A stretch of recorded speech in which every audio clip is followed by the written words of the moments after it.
Show me what democracy looks like. This is what democracy looks like. Show me what democracy looks like. This is what democracy looks like. Show me what democracy looks like. This is what democracy looks like. Who got the power? We got the power. Who got the power? We got the power. Who got the power? We got the power. Who got the power? We got the power. Got the power. Union power. Got the power. Union power. Got the power. Union power. Got the power. Union power. Got the power. Union power. Got the power. Union power. Got the power. Union power.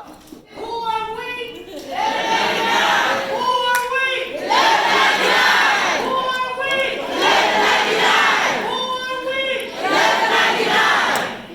No, thank you. She got the party started. We're trying to get everything together. But thank you very much. We appreciate that. Okay, so we're going to start off. Thank you, everybody, for coming again tonight. We'll start off a little bit rocky, so we're going to get everything together. So, first candidate we're going to start off with is Michael Blake. He is the current New York State Assembly member representing District 79 in the South of the Bronx, and is the vice chair of the Democratic National Convention.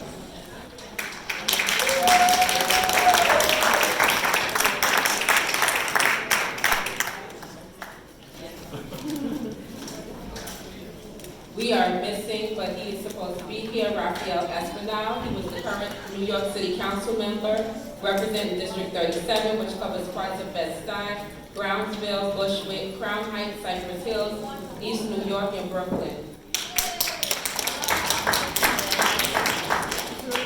Okay, next candidate is Melissa Mark-Viverito,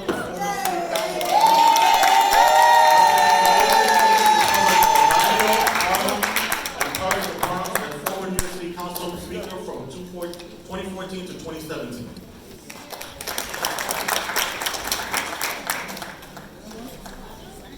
Next, we have Yadanis Rodriguez. The current New York City Council member representing District 10, which covers Washington Heights and Inwood and Northern Manhattan.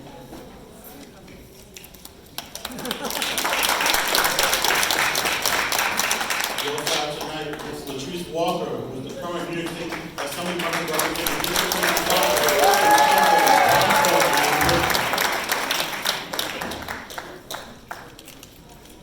And last but definitely not least, we have Imani Williams, the current New York City Council. He represents District 25, which covers East Flatbush and the Midwood area in Brooklyn. So we're going to ask our first question tonight to the candidates.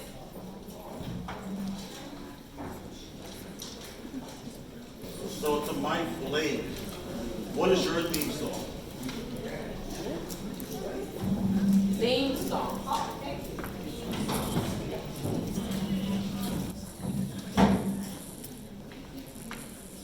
$11.99, what's going on tonight? $11.99, what's going on tonight? It's always good to be back here in the house. As you know, I'm $11.99 baby, my daddy. Hedley George Blake from St. Barnabas Hospital up in the Bronx. So this is family to be in the house. So when we talk about my theme song for the campaign, it's Uproar, Lil Wayne, 5, 4, 3, 2. I can't say We were up fast, we were there we go. up we know our gang signs, you know our dog.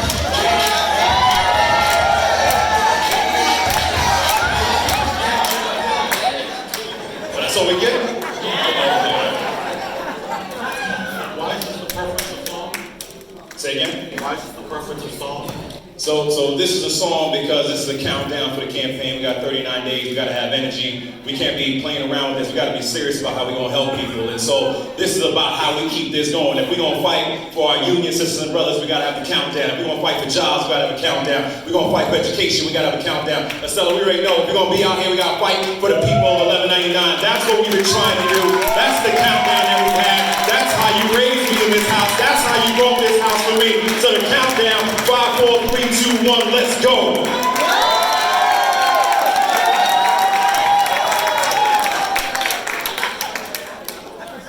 All right, Raphael, I was still waiting on him, so we're going to the next candidate. For Melissa Mark-Viverito, what song is your preference? My song, buenas noches a todos. Es bello estar entre familia.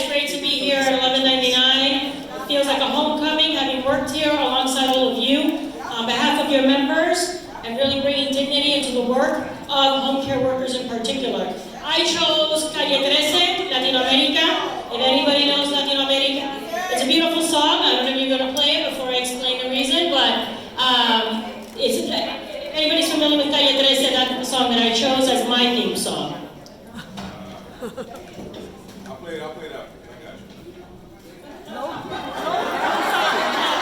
That's on me, that's on me.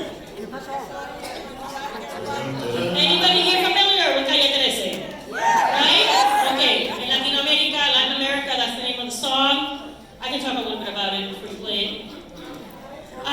So basically, it talks about the commonalities in our history as a Latin American people, and that theme you can take it across in terms of communities, right? As a human race, the commonalities in our history and our struggles.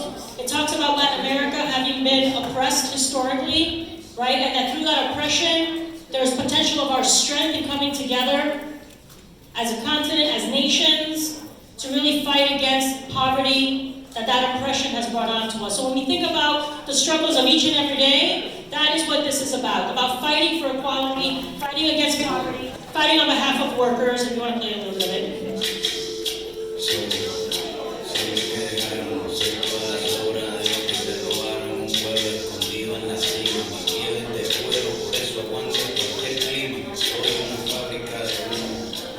That's not the best part of the song, but that's okay. And then I'm familiar with it. You have to get into the real beat of it when it kicks in.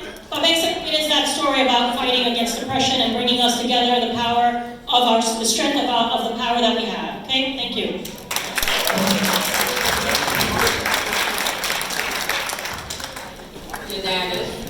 Well, for me, the Sunday is Bob Marley, get up, stand up, and we need to fight for our rights, right? And the reason is very simple. You know, we've been fighting, we are fighting today, and we will always have to be the group of people that choose to continue to stand up, fighting for our rights. I've been here fighting with 1199 since I arrived here in 1983.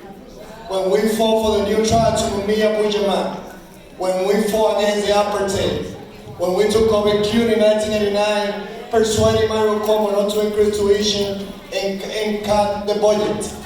So for me as an immigrant, probably the only one born and raised in another country that doesn't belong to the United States, the story that all of us, which is, as we've been fighting and marching for immigrants, I am the immigrants. I am the person born and raised that nobody needs to be discriminated because of my accent, because of the community where I live, and I will continue fighting 1199 until we get justice to everyone. Thank you.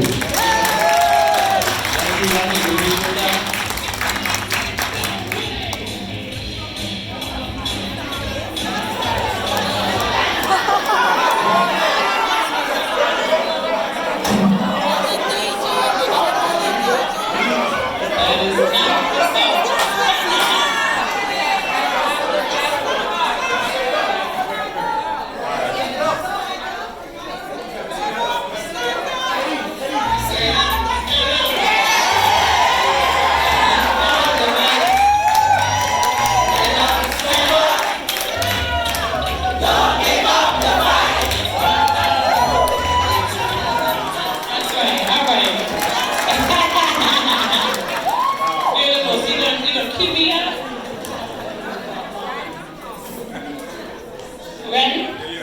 Let's hit it.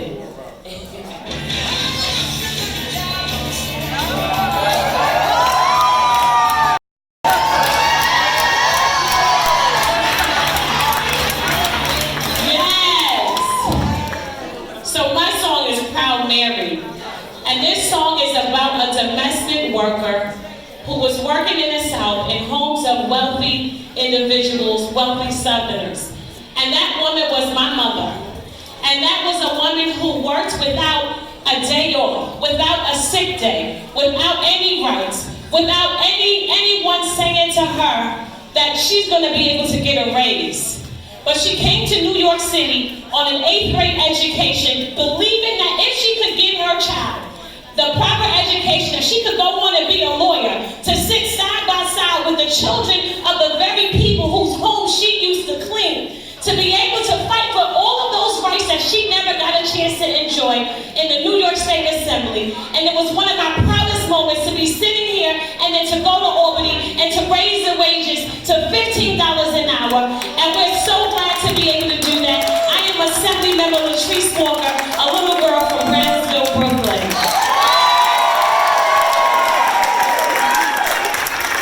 I'm sorry, 215, 215, you got 215?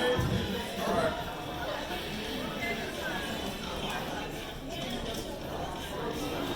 Got it.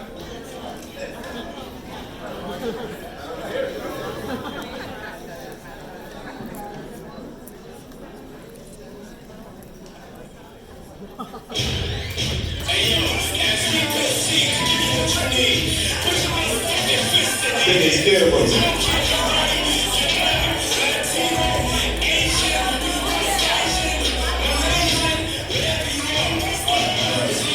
So you can't hear, but the verb, the chorus is, I think they scared of us. And I picked that's a song I did for my lieutenant governor's race. I want to thank everybody who openly or clandestinely supported me for my lieutenant governor's race in September. I was proud to be on the ground as the #1 vote getter in this state, and we helped pull everybody in that IDC. I played that, I showed Alexandria Ocasio-Cortez, I showed Sandra Abrams, because I think they're really scared of us. In this country, the Democratic Party, the Republican Party, the DNC, all of the establishment are scared of all of us in this room, because the revolution will not be televised, it will not be in the radio, it's going to come from all of us in the streets. That's what I've always represented. I've been with you, an activist, elected official. You know you see me in the streets. I really think they're scared of us. So we have to kick the door open. That blue wave was us kicking the door open. They're scared of what we represent, but we're going to do it anyway. We are the ones who are going to save this country. Is 1199 in the house. Let's get it done.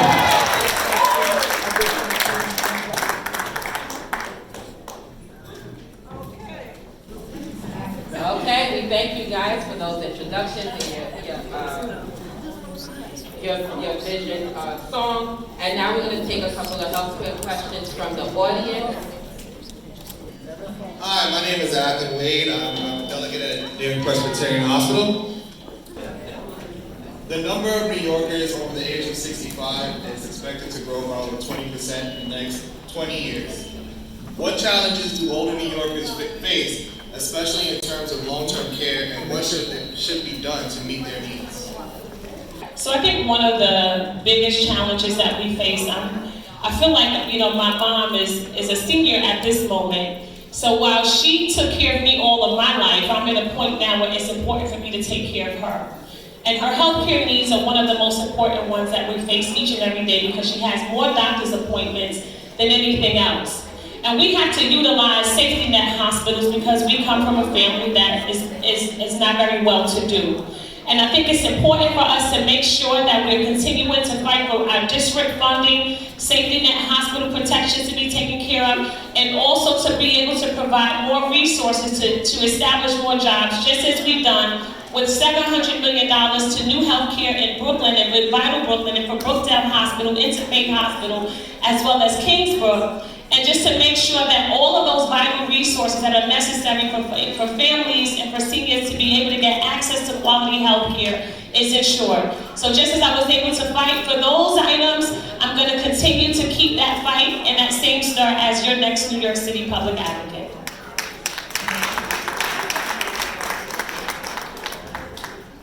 Look, at the end of the day, this is about social class.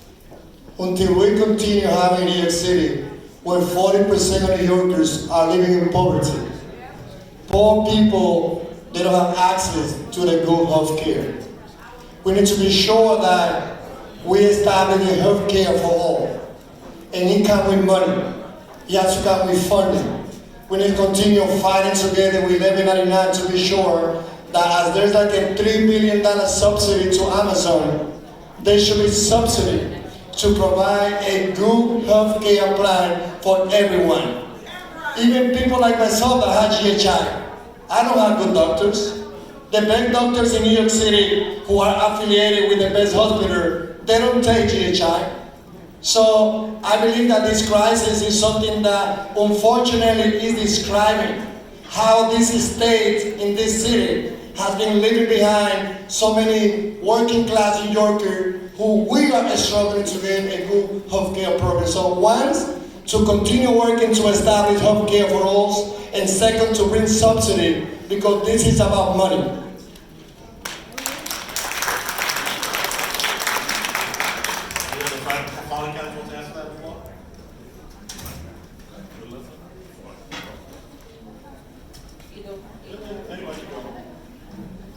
So when we're talking about our seniors and how to be protective, there's a few different things. When you see the cuts that are coming from the federal government and the nonsense that's happening in DC, where they're cutting when it comes to Medicare, when you see the cuts that are happening here in the state, where Governor Cuomo and others have been cutting down on funding that has been wrong, it's problematic, we got to make sure that our seniors have protection. What is the point of someone having all these opportunities and you're not having an opportunity to grow and live and have health care all the time? You know, when my dad was sick and he was at Calvary Hospital, we would see that repeatedly. So there's several things we have to do.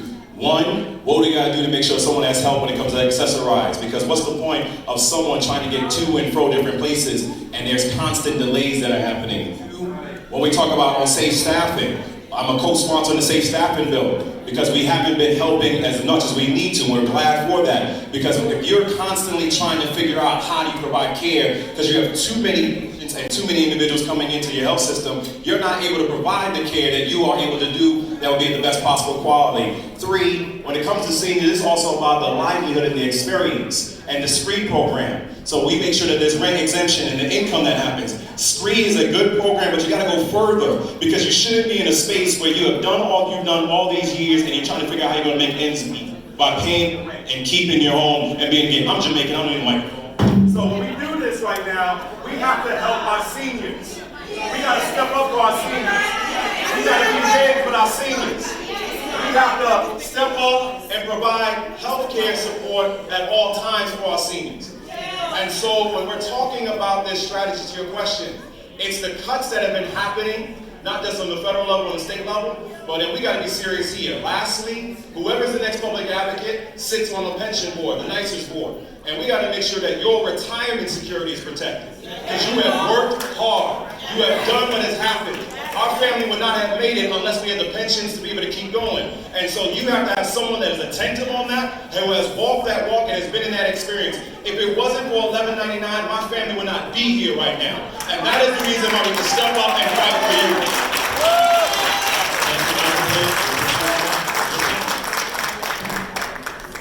You know, I think we have to look at this it is about priorities, right? Obviously, I'm someone that supports universal health care. We definitely, as a nation, need to get there. In the meantime, how are we prioritizing the care of our elderly and our seniors? When we think about when I was in the city council, one of the things that I was proud of was the age-friendly NYC initiative.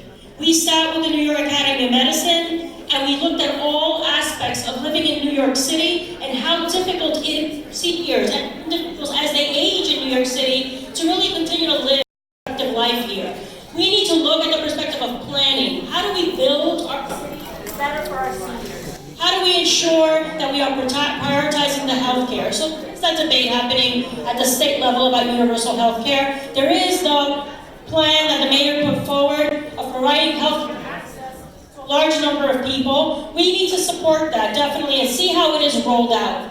I believe in preventive care. I believe that we need to allow people to have access to healthcare services in an ongoing way, and that we can build that into the work that we do each and every day. So again, like I said, the plan about how to build a better city. I think we've seen some incredible facilities, like assisted living centers, that I think we need to have more of those for our seniors so that they can age in place with dignity and with appropriate support and health care. Those are things that we have been able to promote, but we need to go much further. At the end of the day, this is about working with unions like yours, right, like $11.99, those who want to fight for a better quality of life, to ensure that we build those campaigns that are going to demand universal health care, that are going to get us more funding for our public hospitals. The preventive care, if we can implement that now, right, will lead to a better quality of life as people age in place. That's critically important. So this is ultimately about priorities, and as a country, as a state, and as a city, we have to prioritize providing health care to all New Yorkers. And I believe in that, and I'll keep fighting with you each and every day to make that a reality here in the state and the city of New York.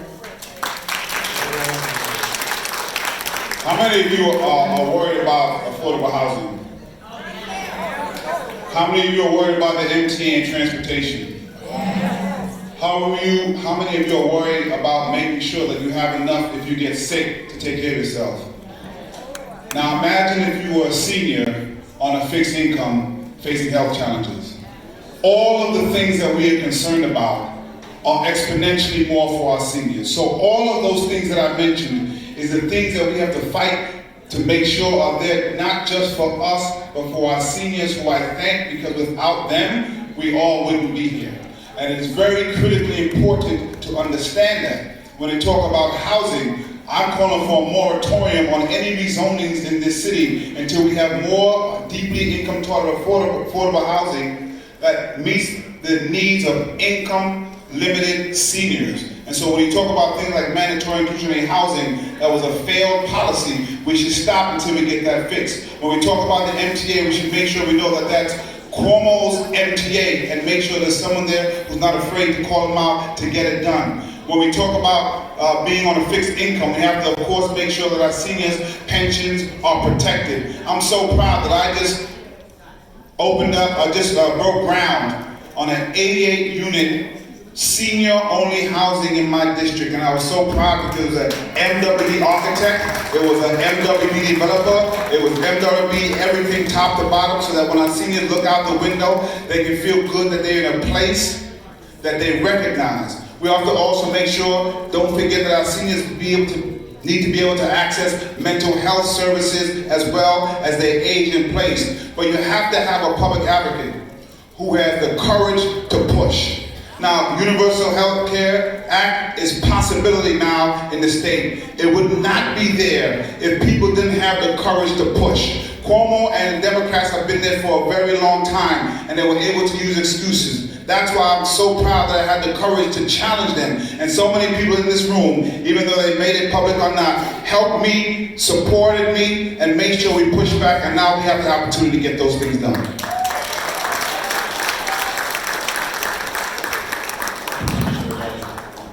Moving on to the third question. My name is Pamela Richardson, and I'm from the New York Presence area. Say it a little louder, please. A little louder.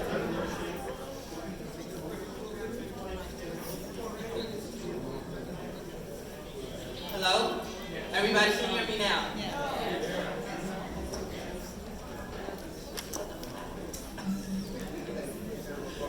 Okay.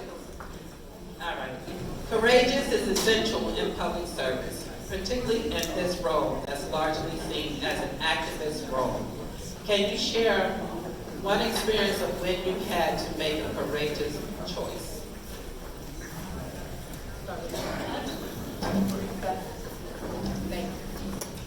You know, each and every day, being an elected official that cares and is interested in building more equity and justice in the city of New York, and is the right thing to do. But it does take courage, because you are standing up to the powers that be. It was courageous, and I'm proud that I supported a bill, even before I was speaker, pushed back against Bloomberg, and pushed back against the police commissioner and the corrections commissioner, when we said we were going to get ICE out of Rikers Island. ICE literally had an office and a trailer at Rikers Island. And as people were leaving Rikers, they were waiting to arrest people and to begin the deportation process. I stood up with some of my colleagues, and we passed a law in the city of New York that banned ICE from being here in New York City on Rikers Island. We ensured that we protected immigrants, foreign-born residents that were here, that were being picked up and were being arrested and were being deported. I set up, and I was a champion on setting up a legal service program for unaccompanied minors. I stood up to Bratton and to the mayor, de Blasio, when we said that we were going to pass the Criminal Justice Reform Act, where people were getting arrested and getting a record for being in a park after dark or drinking on their stoop. So instead of an arrest, we issued fines, and now we have prevented thousands of people in the city of New York from getting criminal records. I worked to get 4 out of the 5 DAs to clear 750,000 warrants in the city of New York, where people didn't have that hanging over their head as potential arrest. I've been proud to work to make sure that in the city of New York we now have an office that takes care and provides for home care workers, Division of Paid Care within the Office of Labor Standards, something that you all care about since you do represent home care workers. We now have a division in this city that basically does that. My first act as city council speaker was to expand paid leave in the city of New York. All of those things, each and every day, take courage. I am proud of the record of success to stand up for workers, to stand up for more equity and justice in the city of New York. And I am here, hopefully, to seek your support, and thank you for that.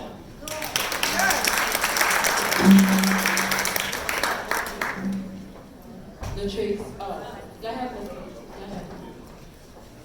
Latrice, please. Awesome. Well, following Melissa, I will also say that I think we were courageous by being women and running for office. Because it's not easy as a woman being a candidate, and being a single mother isn't easy. So I'm courageous when I wake up every morning and I get my child ready for school at 6 a.m. before I even get started in my day fighting on behalf of a community that I was born and raised in and that I love. I was courageous when I decided to go to law school, notwithstanding all of the crime and the poverty and the death and the drugs and the mayhem that kept me down. I was courageous when I recognized all of those things were a problem and I sponsored the bail reform bill. I was courageous when Mayor Bill de Blasio wanted to build a jail in my community and I led the charge and we fought back against him and we won. I was courageous when he wanted to put a youth court to take those kids to jail and we fought back against him and we won. I was courageous when he wanted to close down a school a few short blocks away from the juvenile detention facility, away from the youth court. And we fought against him and we won. And I will continue to be courageous as we fight on behalf of all the people of the city of New York. And just like we did in those battles, when we fight, we will win.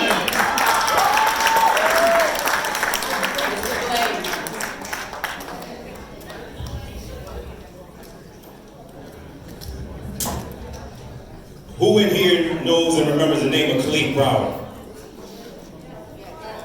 The young man that was at Rikers Island for allegedly stealing a book bag, solitary confinement, all the nonsense that they did against him. Khalif was our constituent. His mother, Vanita, was our constituent. You might have heard the story that she passed away because she had so many heart attacks because she was so frustrated by what was happening. When we talk about what's going on and it comes to courage, courage is when we said collectively with Speaker Hastie and Assemblymember Joe Lental that we would not move forward on passing the budget 2 years ago until we change the law for raise the age so that 16 and 17-year-olds are not tried as adults any longer in criminal court. I am sick and damn tired of black and brown folk being locked up, sent to jail, not giving us the opportunities that we had. Maybe if society would invest in book bags instead of dime bags, we would turn things around. Maybe if society would focus on stem cells rather than jail cells, we would turn things around. We come here at an hour when they tried to say that they wanted to build jails in our communities. We pushed back against de Blasio and said, you need to focus on building schools, not jails.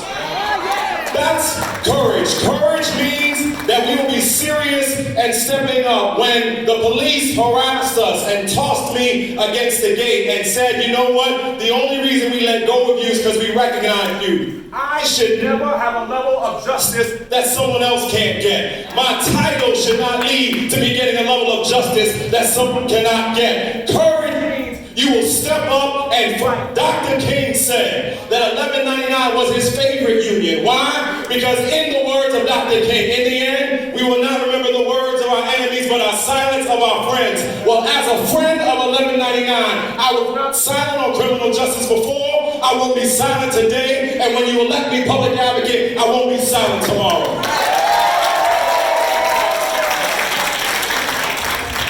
Can I make sure I heard the question again? Please repeat the question. So the question says, courage is essential in public service, particularly in this role that's largely seen as an activist role. Can you share one experience of when you had to make a courageous choice? Just one. One. Woo. All right. First, I'm a black man in America. That's courageous. I have Tourette's syndrome, ADHD, made it through the public school system from preschool to masters. I have earrings and I love hip hop and I'm a council member. If you want to talk about courage, I made sure when I came here into this game, I said the game will not change me, I will change the game. I'm coming here to make transformational change.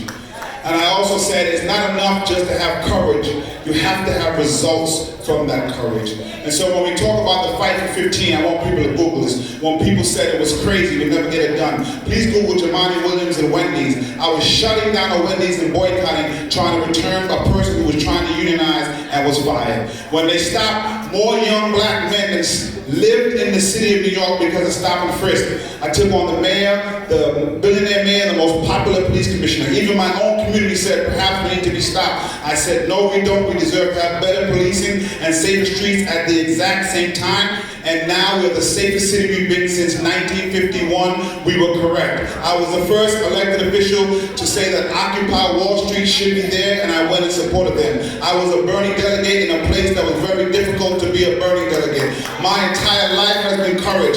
I took on probably the most powerful politician in this state, one of the biggest in the country, with the governor, Cuomo. Everybody else told me I was crazy, yet we got 47% of the vote across this state, and we won New York City by 10%. I was courageous when I took on the mayor on so many issues and still got things done in my district. I was courageous when I voted against my own speaker in mandatory inclusionary housing and said it was a failed policy. I've done it again and again with the governor, with the mayor, with the speaker, but most of all, I've gotten results. I'm an activist, elected official.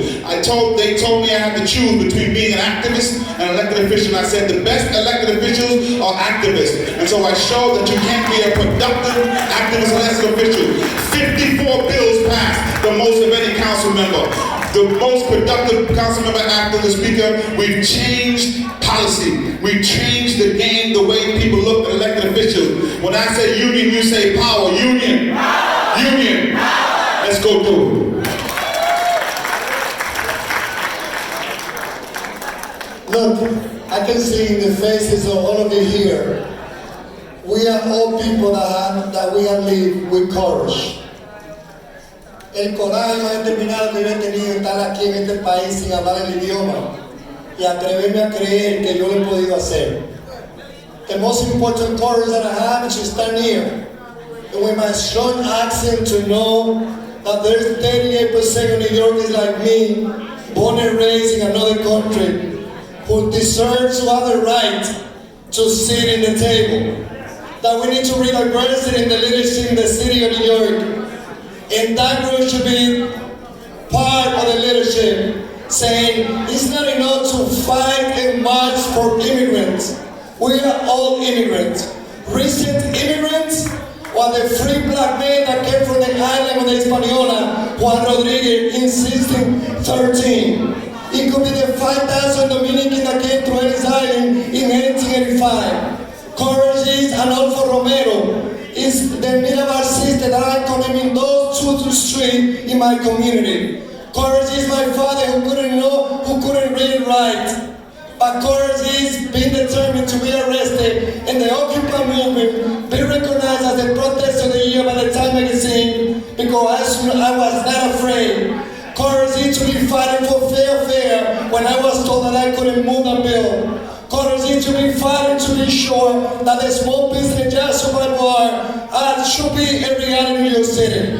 So as I have courage, all of you have courage, and it is with this courage and determination that we will make our city a city full of opportunity for everyone, including people like me, immigrants, like the 38%. Thank you.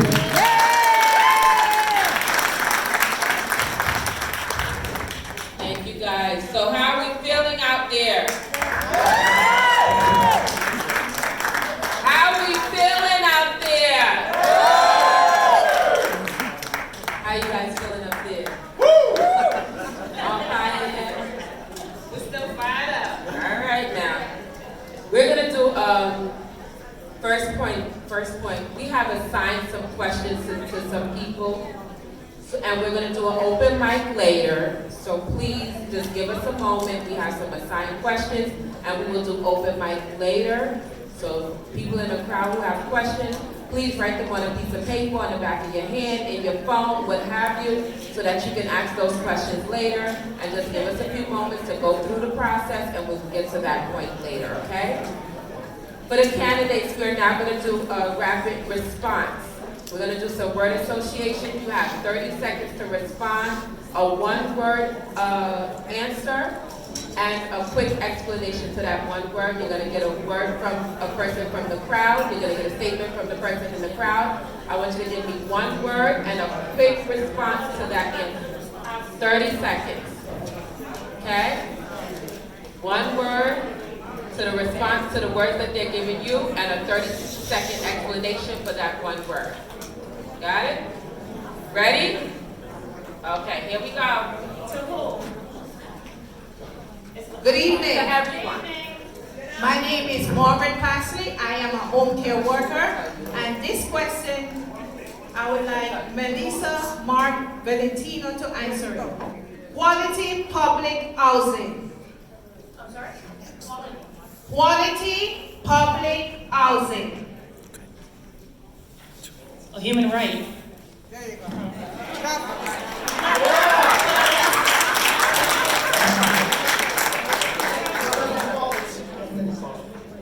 Oh, the explanation. Sorry. Housing is a right. It's a human right. It's as basic as that. And we have a responsibility as government to make that a reality, to safeguard our public housing, to safeguard low-income New Yorkers, to provide quality housing, something that we have fallen way short of. So a human right, when you think of housing, that's what I think of. My name is Carlos. I'm a writer pharmacy worker, and was doing getting ice out of the courthouse.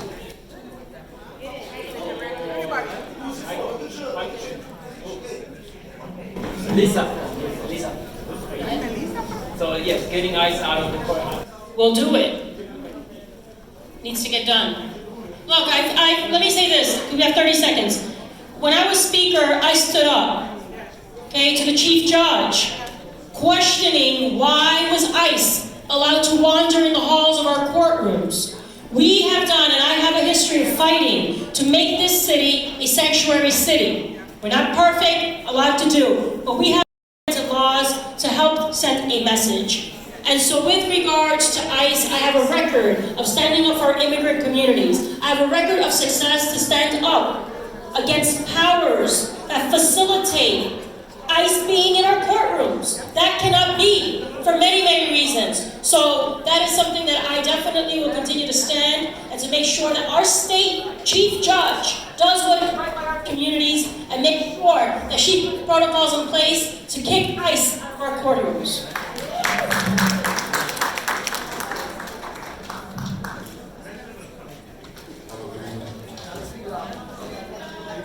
Hello, good evening.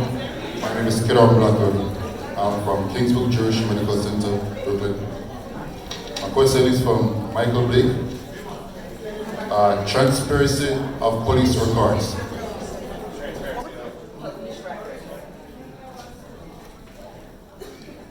Has to happen. As a fellow West Indian, my family's from Jamaica. I come to you as someone where it has to happen. We have to have transparency when it comes to police records.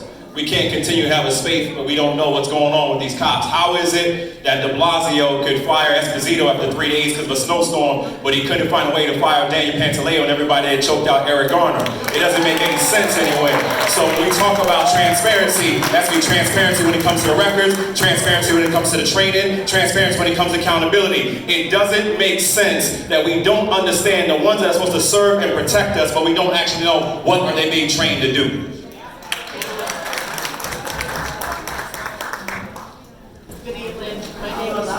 And I'm a housekeeping worker. And my question is to you, Michael Blake. What do you think about closing Rikers Island?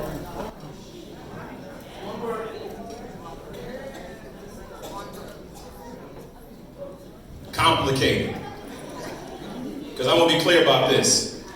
It's real nice to say we're going to talk about closing Rikers, but unless you get speedy trial and open discovery and bail reform and have alternatives to incarceration and make sure that our kids are not getting locked up in the first place, that's what we got to be doing. So just saying let's close Rikers is not enough. It is not the right approach. And especially, we got to be fair about this. Help me to understand why the Bronx, for example, you want us to get another jail on top of what we've had to experience. There should be accountability across the board. So yes, it is not easy to do, but I want to make sure that we're helping our kids stay out of jail in the first place. Good afternoon. My name is Stephanie Lee. I'm from Mount Sinai Hospital, the main campus. This question is for Jumani Williams. I want to talk about funding for public hospitals. And that question is for Jumani Williams. Well, we have the money. I don't know if that's one word, but money. We have to have funding. My father, may rest in peace, is a physician. My sister is a nurse. My mother's a retired pharmacist. So public health has been in my house since I was a kid. Public hospitals are essential. It's not something that's a side, it's essential. They are the son of immigrants. I know they are the hospitals that are the ones that have to take people who may not be able to go other places like undocumented immigrants. We have the funding, and we have to make sure, whether it's the millionaire's tax or other places. When I ran for lieutenant governor, I had a policy paper that gave $20 billion. Everybody say billion. $20 billion, and the governor refused to accept it. So we need people who are going to push these metrics so that we can fund things like public hospital. It's not something that can fail. It's something that we have to have, and it's in our communities and the communities we represent. If we don't have it, we don't have health care.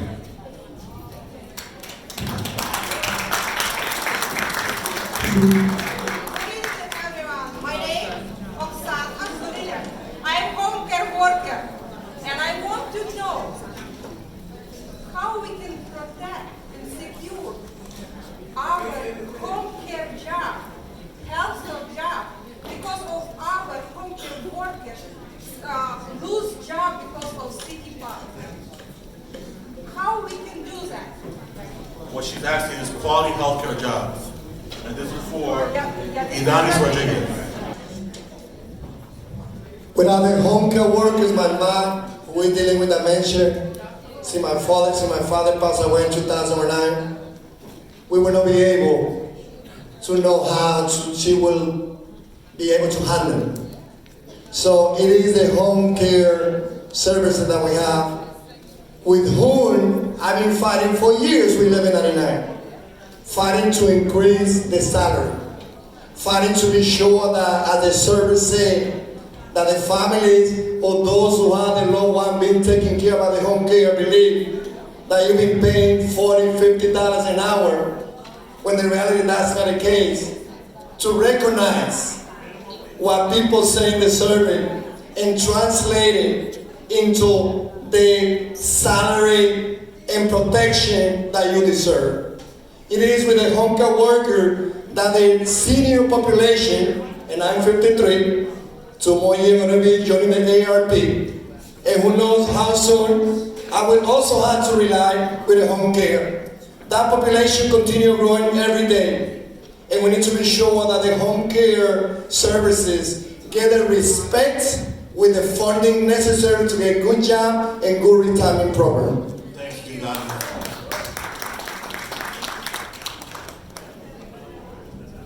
Good evening. My name is Gerard Demers, and I'm from the Shield Institute.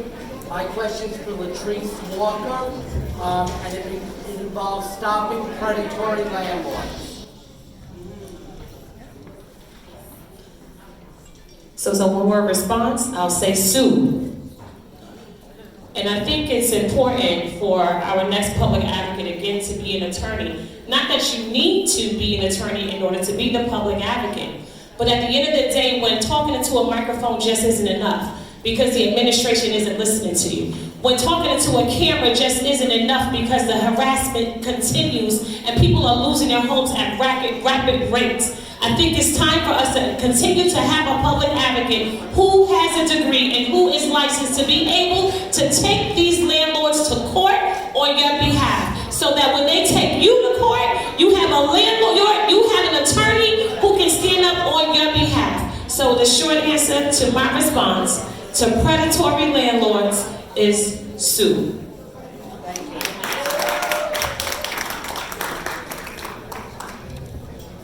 Hi, good evening. My name is Tisha. Home care and 1189 activist. So this question is for Raphael as well. Raphael? So, okay. First one, right? Whoever wants to answer first. The question is about ending cash bill. Ending cash bill. Bail. I'll say, short answer, my bill.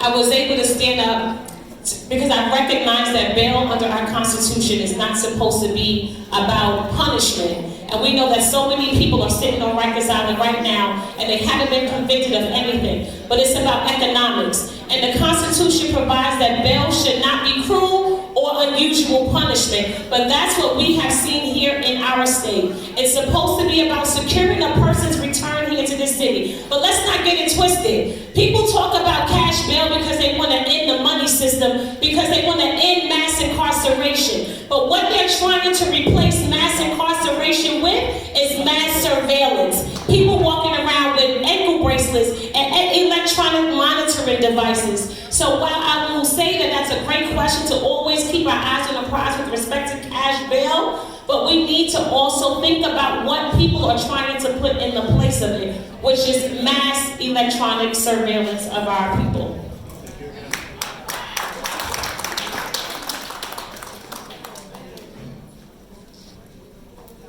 Good evening, my name is Kim and I'm from Home Care. Good evening, my name is Kim and I'm from Home Care. Be honest, safe ejection sites.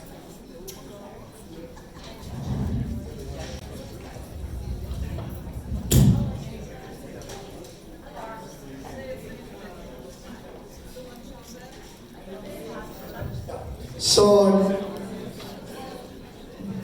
it's about rights and opportunity.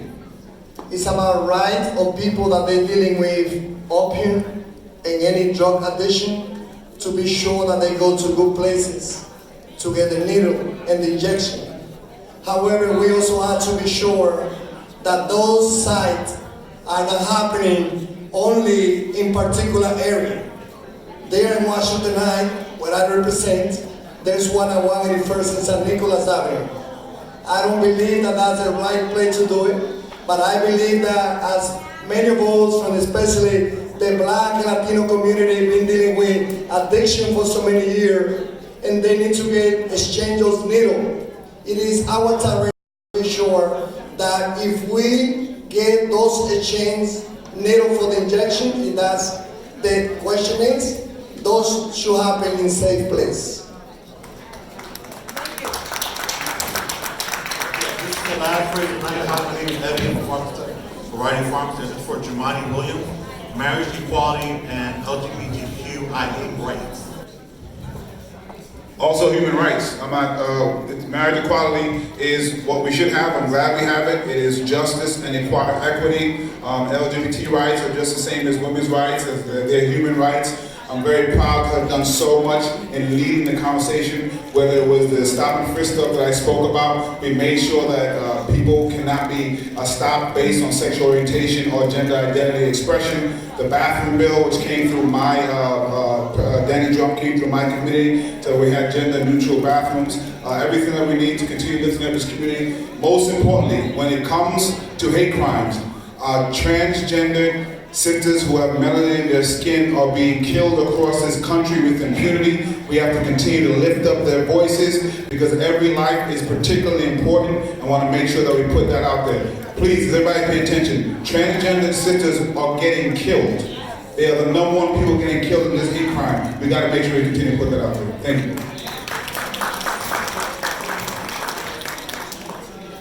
Good evening. My name is Maureen Miller. I'm a retiree with 1199. And my two-word question is for Latrice Walker.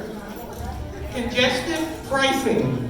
Seniors, lack of accessibility of our MTA system, We all want an MTA system that's fair, it's accessible, it's reliable, and it's affordable. We also recognize that we have to make sure that we have clean air, and congestion pricing and taking cars off the street who are emitting dirty fumes into our environment is definitely something that needs to be done away with. I think that we need to come up with a strategy that will be able to address the needs of the MTA through congestion pricing, but we have to remember that there's so many people in the outer boroughs who need access and accessible MTA systems, like the people in Co-op City, individuals out in Staten Island, and all of the seniors who I know and love who can't make their way up the stairs or down the stairs to be able to ride the subway system that each and every one of us invest in through our taxpayer dollars.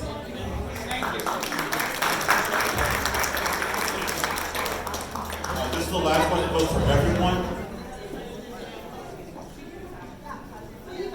My name is June Chan.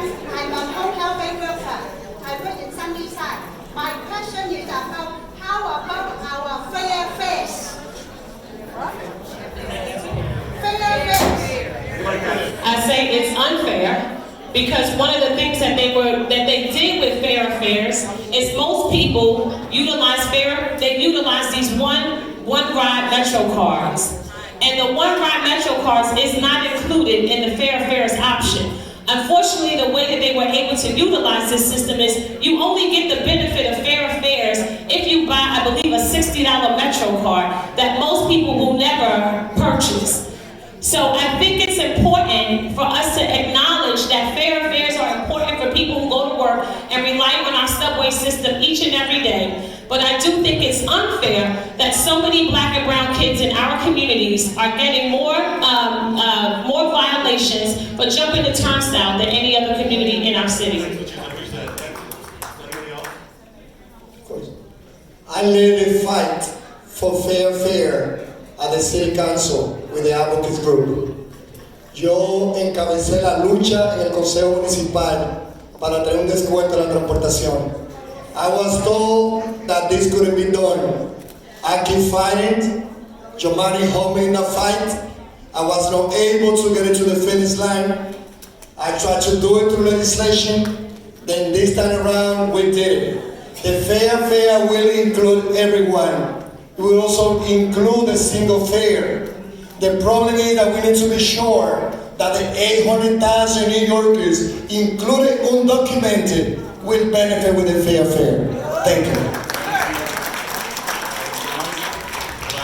I do want to give credit to Udonis for leading that fight, but I want to say something. The mayor that I endorsed in 2013 is not the mayor I've seen in 2018. I'm hoping the mayor in 2019 is different than the one I said in 2018. He screwed us on fair fares, and we have to be honest about that. He was very clear what we wanted in fair fares, and I was proud to be part of a body that really found itself as a co-equal branch of government. We put the money in, and sometimes the mayor, if he's not the one that started the program, he doesn't go along with it. So we pushed, we got it done. There should be, as he mentioned, 800,000 people getting this. He made it so there's 30,000. My hope is that we'll continue to fight, but I also want the governor and the state, because this is hashtag Cuomo's MTA, to match our money so we can get it done. These are two men, they have the power, they have the money. Those fair fares is about equity and about justice.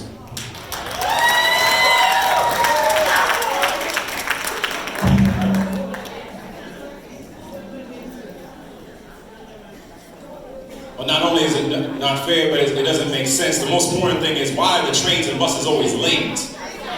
Over and over again, we're talking about fares. Let's have some common sense on this right now. And so at the end of the day, I do believe that the public advocate should be on the MTA board, because it doesn't make any sense that you got folks on the MTA that are showing up to MTA meetings late because they don't know how the buses are running. They don't know how the trains are running. Because when the trains or buses are late, you get to work late. You get home late. You don't get to your families on time. It doesn't make any sense. It's the reason why we're excited that Dick Ravitch, who blamed the MTA, endorsed our campaign. But at the end of the day, we should make it easy for you to get to school, get to home, get to your families. That's what's fair when we come to fair fare.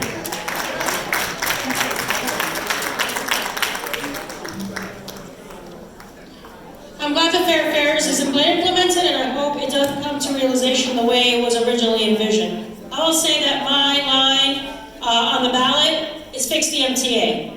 And I've been talking about the need to really utilize this bully pulpit to raise the voice of all of you as New Yorkers. Because one of the main things I'm hearing about each and every day as I ride the subway and I ride the buses is the frustration with our public transit, and no one is really taking the lead in terms of making sure that we are investing the money that we need to invest in improving our transportation infrastructure. So definitely that is something that I will prioritize on behalf of all of you as constituents and public transit riders in the city of New York.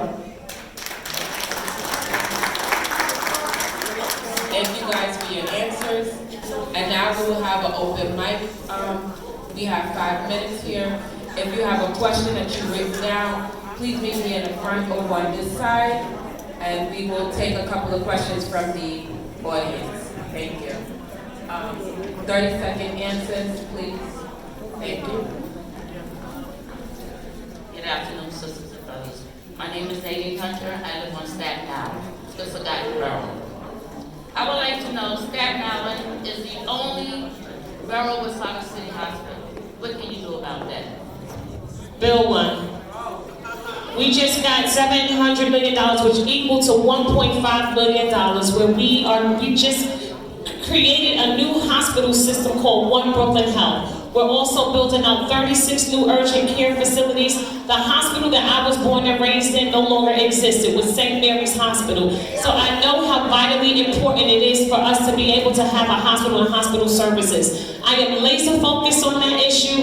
I've had a number of meetings, most recently with a number of nurses in the community on the issue, and whatever it is that I have to do and can do to make sure that you have the resources to get a hospital built, particularly with the rezoning that's about to be done in your community. We need to fight to make sure that the resources are created and are there to create a hospital in your neighborhood, and I'm totally in solidarity with you on that, sis.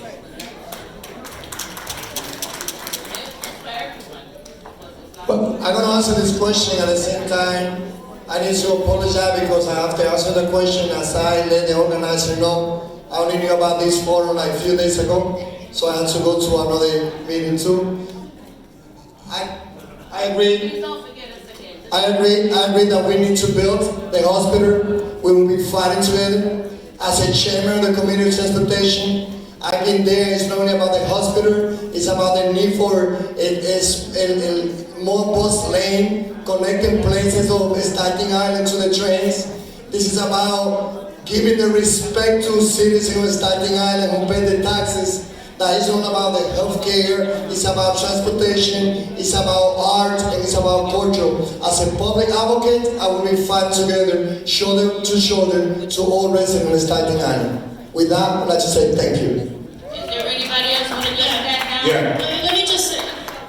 Let me say that I, as speaker and as candidate, have visited many times. As speaker, I worked with the colleagues in Staten Island, all three of the colleagues, because yes, I believe we should have a public hospital in Staten Island. In the meantime, the city should prioritize investing in the existing hospitals, which are being utilized aggressively by Staten Islanders. So we invested $10 million in Rumsey to improve their emergency room and to bring that facility up to speed. So we need to continue to invest in providing great quality health care, but at the end of the day, we should prioritize building a public hospital as well. And that definitely is something that should be part of our planning in the city of New York. So first, let me say, as public advocate, Staten Island will be forgotten no more. Let's just be clear about that. And I'm very proud of the support I received in Staten Island for Lieutenant Governor. It's something I'm hoping I get again, so I definitely cannot forget Staten Island. Debbie Rose and I have gotten into a lot of trouble together, so that's a very good friend of mine. We talk about Staten Island very often. This is one of the issues that she brought up. A budget is a score sheet of your priorities, and too often our budget has not reflected Staten Island as a priority. So we have to make sure we have a public advocate that understands that, understands how important it is for Staten Island to have a hospital. So you have my assurance that is one of the things I'm going to help Debbie Rose and others who are prioritizing this to make sure we get this money in the budget.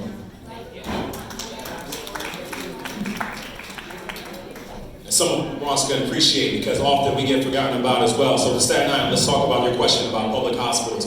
13 public hospitals being closed since 2013, so we have to focus on how to not just focus on opening up a hospital, but getting you connected to the resources that are out there as well. Too often, this is all services will come to Staten Island. Why did the mayor talk about having a ferry, but not connecting it to all parts of Staten Island so you can get across all parts of the city? When it comes to education, when it comes to the hospital, when it comes to healthcare, too many times there's not the support that's coming to you. And I've been engaged in Staten Island. When Matt Tatone was just elected recently, to say across the entire borough, how can we help people on the ground? So if you elect us, we will make sure to not just get you funding, but get you additional support and training as well.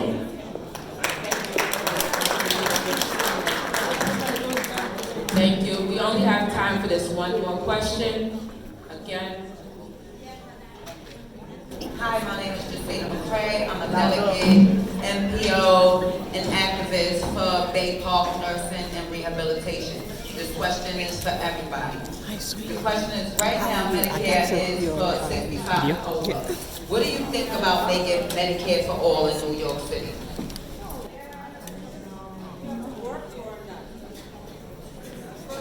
I mean, look, I'm just saying, I'm not going to take even the 30 seconds. So that's definitely, we need to do this. Not only in New York City, we need to do this across the nation.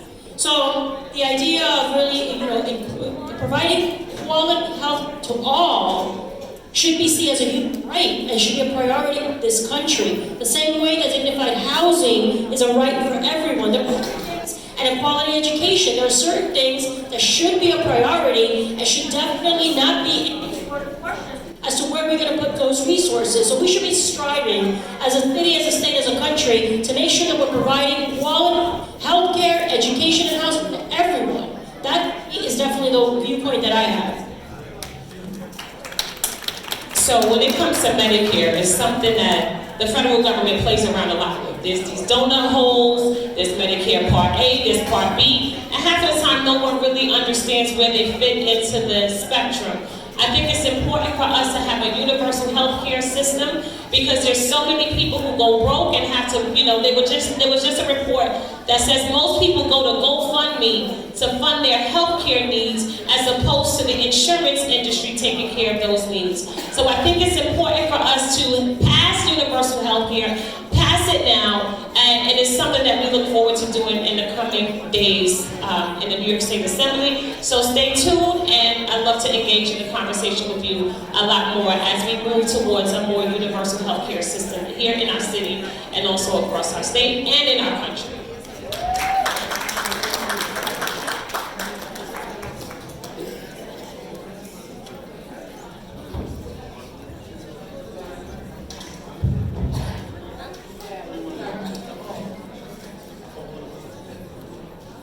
Short answer is yes, but we're gonna make it real personal. I was born with a heartburn. I was in a NICU. I had a near fatal car accident in 2001 when I fell asleep at the wheel. If it wasn't for 1199 having my back and being with me, I'm not here right now. When I worked for President Obama, don't we miss President Obama right now? Don't we miss First Lady Obama?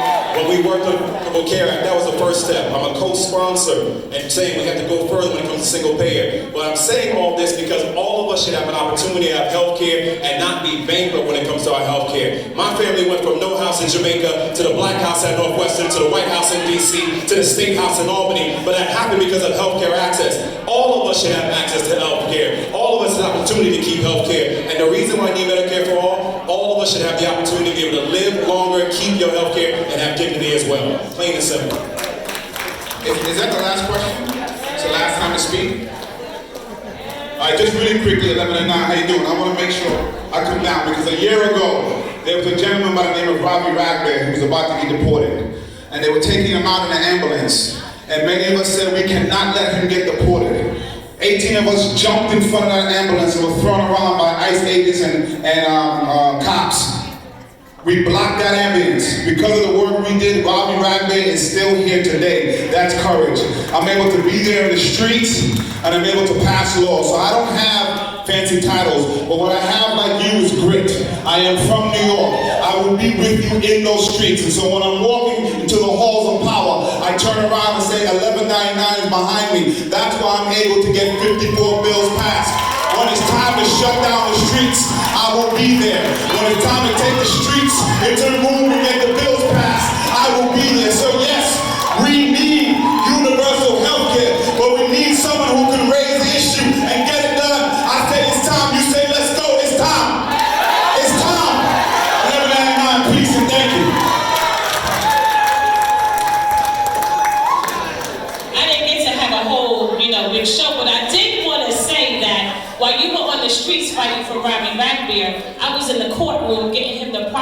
inquisitorial discretion that he needs in order to walk outside of that courthouse a free man. So again, let me state that it is important for us to be activists and be in this position. But I think that at the end of the day, you have to be able to specialize in results. And the public advocate should be an attorney, somebody who can walk the walk and talk the talk. So when I say walk with Walker, let me hear you say walk with Walker.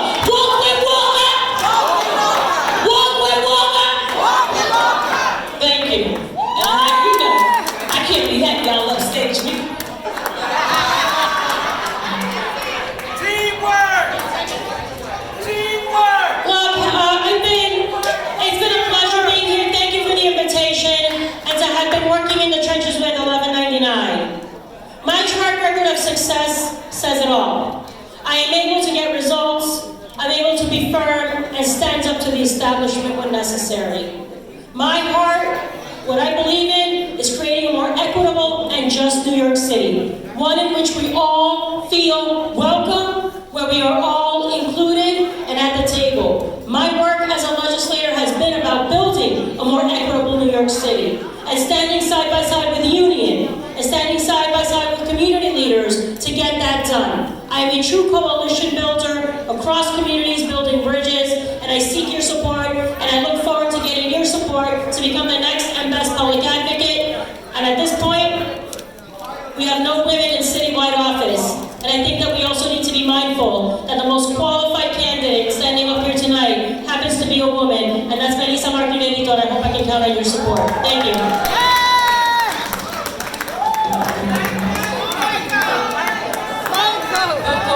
Before you guys leave, please give our last candidate some attention, please. Please do not leave the room as yet. Thank you. 1199. You literally raised me. When my daddy, Hedley George Blake, mopped hospital floors at St. Barnabas Hospital. When you were with me.